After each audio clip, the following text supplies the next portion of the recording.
Ouais, j'avais un prof de maths en sixième ou cinquième qui faisait des blagues complètement moisies. Mais c'est à tous les cours, il y avait une dizaine. Mon stylo fuit, suivez-le. Enfin, c'était que des trucs comme ça, c'était insupportable. Ça a duré 2 ans. C'était un calvaire pour tout le monde. En classe prépa, j'ai eu un prof de culture, enfin ce qu'on appelle la culture G en prépa pour les écoles de commerce, qui était exceptionnel. Donc, qui s'appelait Serge Le Diraison, qui était exceptionnel, qui se rappellera sûrement pas de moi, mais qui était quelqu'un dehors du commun, qui venait à Paris pour donner ses petits cours et qui retournait dans sa Bretagne pour jardiner, qui avait une approche à la fois de l'actualité, de la littérature, de la philosophie qui était tout simplement extraordinaire.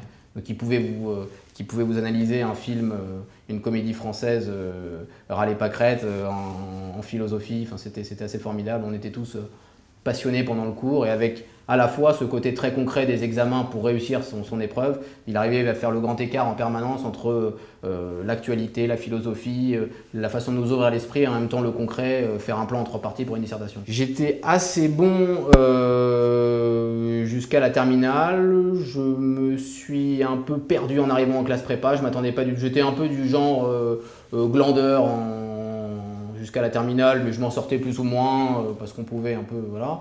Et puis à partir de la classe prépa, la première année, c'était un gros coup de massue où je me prenais des 5 et des 6 sur 20 où c'était vraiment dur. Et puis ensuite, j'ai réussi à mettre la machine en marche à force de travail parce qu'il y avait de la compétition et qu'il fallait s'en sortir. Mais la vraie charnière, c'est la classe prépa, qui je pense, est une expérience assez exceptionnelle pour des étudiants.